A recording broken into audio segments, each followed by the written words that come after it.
அஸ்ஸலாமு அலைக்கும் வரஹ்மத்துல்லாஹி வபரகாத்துஹு. நான் சட்டத்தரணி நுஸ்ரா நஜ்முடீன். மீண்டும் ஒரு பதிவில் உங்கள் அனைவரையும் சந்திப்பதில் மகிழ்ச்சி அடைகின்றேன். அல்ஹம்துலில்லாஹ். இன்றைக்கு நான் உங்களோட பேச போகிற விஷயம் என்னென்னு பார்த்தீங்கன்னு சொன்னால், இந்த கல்முனை ஆதார வைத்தியசாலை அந்த உத்தியோகத்தர்கள் பிரச்சனையில் நிறைய கான்ஃப்ளிக்ட், அதாவது தேவையில்லாத கருத்துக்கள் எல்லாம் வருது.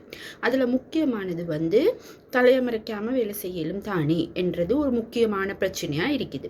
எல்லாரும் நல்லா தெரிஞ்சுக்கொள்ள வேண்டிய விஷயம் இஸ்லாத்தில் எங்களுக்கு கட்டாயம் மறைக்கப்பட வேண்டிய பகுதிகள் என்று சொல்லி ஒரு இது ஒன்று இருக்கு. அதில் தலைமறைப்பு என்றது கட்டாயம். இதில் எங்களுக்கு கம்ப்ரமைஸ் செய்ய இயலாது. ஏன்னு கேட்டால் இது எங்களுக்கும் இறைவனுக்கும் இடைப்பட்ட ஒரு விடயம். அப்போ நாங்கள் இதை மறைக்கலன்னு சொன்னால் அதற்கான தண்டனைகளுக்கு நாங்கள் உள்ளாக்கப்படுவோம் என்றது முதலாவது. அடுத்தது இந்த விஷயம் சம்பந்தமாக அமைச்சர் அஷ்ரஃப் தமிழ் சகோதரிக்கு பொட்டு வைக்கிற உரிமையை பெற்றுக் கொடுத்தாரு.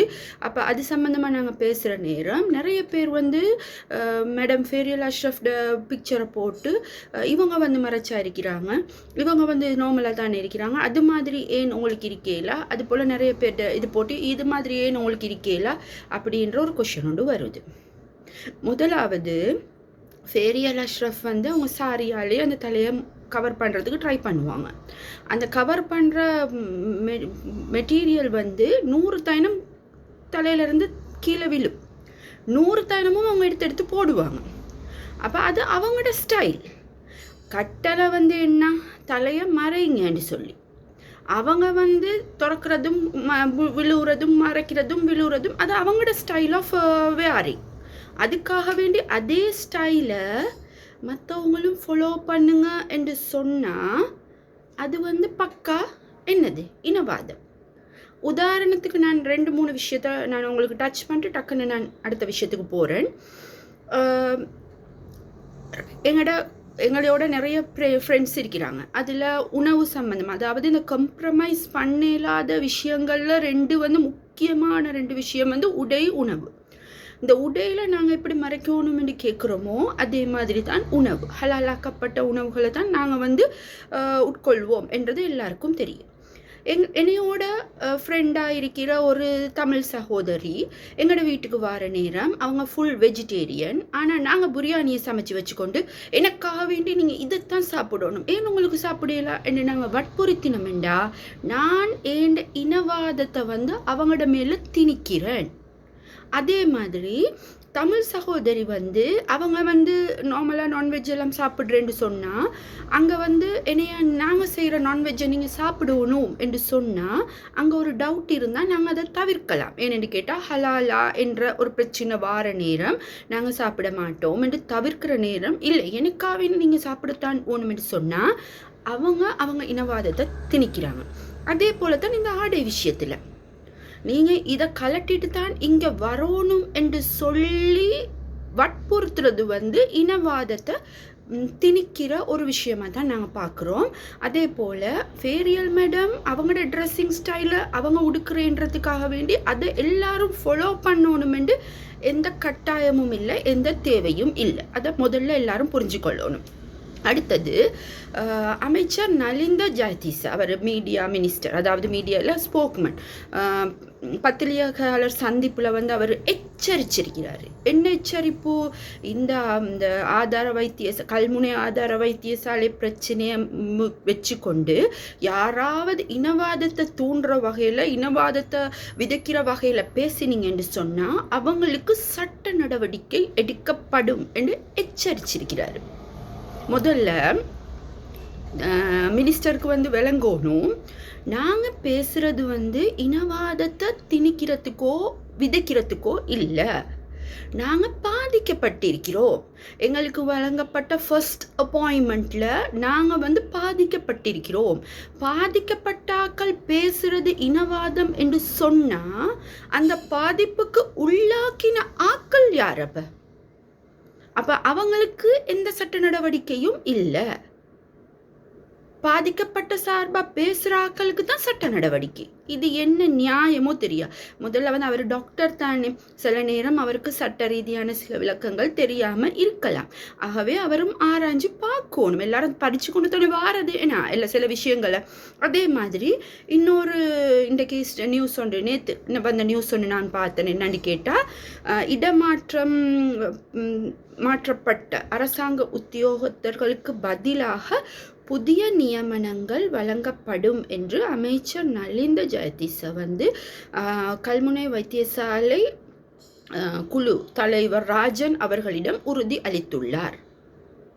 இப்போ இது வந்து எங்களுக்கு சொன்னது என்ன, தற்காலிக இடமாற்றம், இதுக்கு ஒரு தீர்வு நிரந்தரமாக வரும் அப்படின்னு சொல்லிட்டு அடுத்த நியூஸ் வருவது புதிய உத்தியோகத்தர்கள் நியமிக்கப்படுவார்கள். அப்போ இதில் இருக்கிற அந்த கண்ட்ரடிக்ஷன் என்ன? அப்போ எங்களுக்கு தற்காலிக இடமாற்றம் என்று சொன்னால் புதிய உத்தியோகத்தர்கள் ஏன் இதுக்கு நியமிக்கணும்? அப்போ எங்களுக்கு இதில் நியமனம் கிடைக்காது என்றது வந்து உறுதி என்றது அவரோட பேச்சிலிருந்து தான் நாங்கள் எடுத்துக்கொண்டோம், நாங்களாக சொல்லலை. ரைட். இப்போ எனக்கு இப்போ அண்மை காலமாக இந்த நலிந்த ஜெயதிச ஸ்போக்மேன் ஊடக பேச்சாளரை பார்க்குற நேரம் இன்னொரு ஆள் வந்து போகிறாங்க. இன்னொரு ஆளோட பிம்பம் வந்து எனக்கு வந்து போகுது. உதாரணமாக பாருங்கள், முதலாவது இந்த பிரச்சனை சம்பந்தமாக நலிந்த ஜெயதிசையிடம் பத்திரிகையாளர் மகாநாட்டில் கேட்க போது இப்படி ஒரு கல்முனை ஆதார வைத்தியசாலை இப்படி ஒரு பிரச்சனை போகுதுன்னு சொல்லி கேட்க போது எனக்கு அதை பற்றி எந்த விதமான கம்ப்ளைண்ட்டும் வரல தெரியா. ரெண்டாவது முறை கேட்க போக்கொள்ள சுற்று நிருபத்தின் படித்தான் அவங்க செயற்படுறாங்க. மூணாவது முறை கேட்க போக்கொள்ள சுற்று நிருபம் ஸ்ட்ரிக்டாக ஃபாலோ பண்ணப்படுது, அதனால் அவங்களுக்கு தற்காலிக இடமாற்றம் வழங்கப்படுது. நாலாவது தினம் கேட்க போக்கொள்ள ஒன்றும் செய்யலாம், சுற்று நிருபத்தின் படித்தான் செயற்படுறாங்க, ஆகவே இது சரி, இடமாற்றம் என்றது சரி. அஞ்சாவது முறை அந்த வெற்றிடங்களுக்கு புதிய ஊழியர்கள் நியமிக்கப்படுவார்கள். ரைட். இதெல்லாம் எப்படி இருக்குதுன்னு சொன்னால் இந்த கோவிட் ஜனாசாக்கள் எரிக்கிற நேரம் பத்திரிகையாளர்களுக்கு பேட்டி கொடுக்கறது யார்?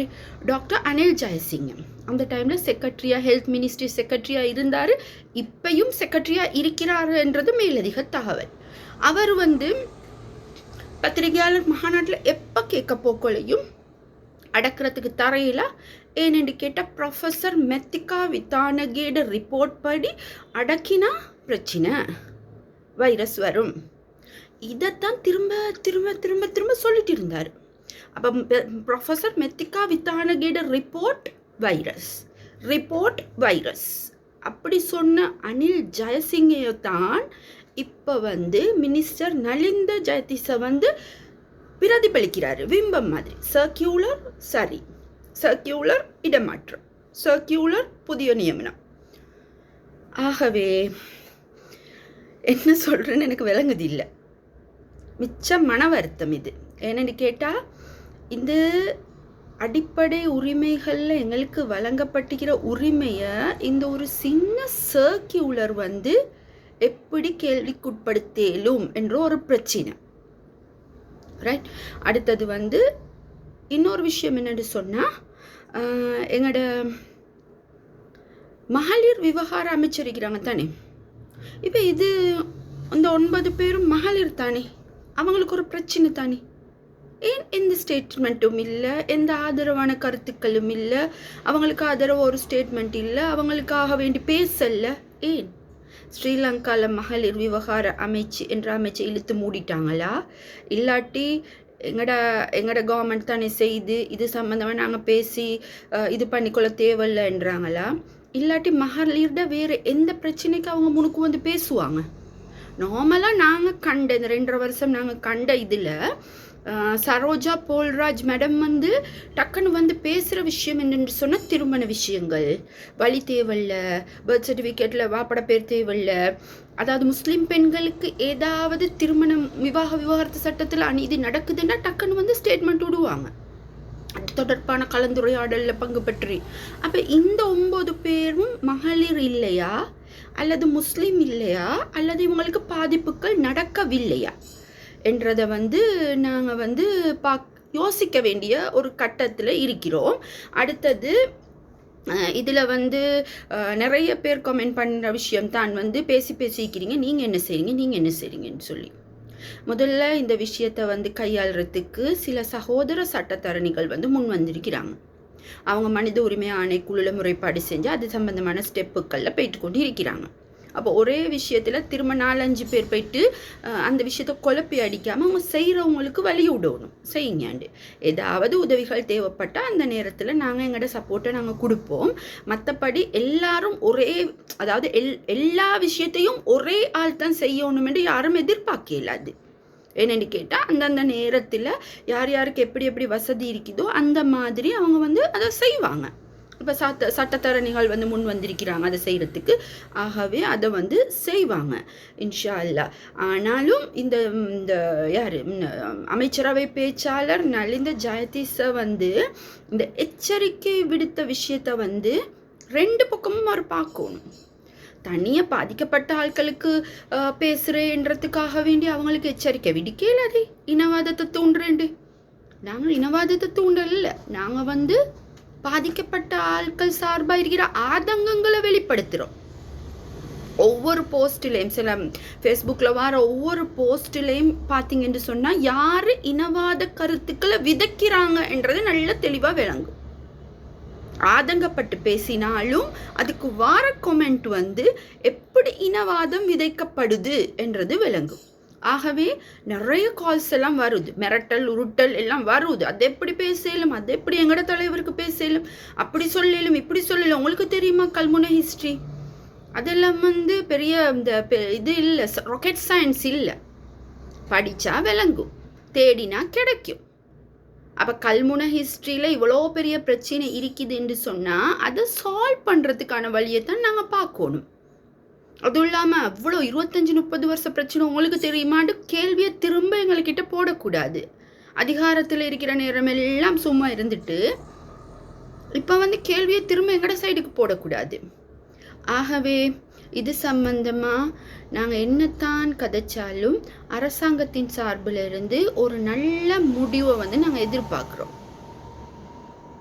பாதிக்கப்பட்ட இந்த சகோதரிகளுக்கு அரசாங்கம் சார்பில் இருந்து ஒரு நல்ல முடிவு வரும் என்று எதிர்பார்த்து மீண்டும் ஒரு பதிவில் சந்திக்கும் வரை அஸ்ஸலாமு அலைக்கும் வரஹ்மத்துல்லாஹி வபரகாத்துஹு.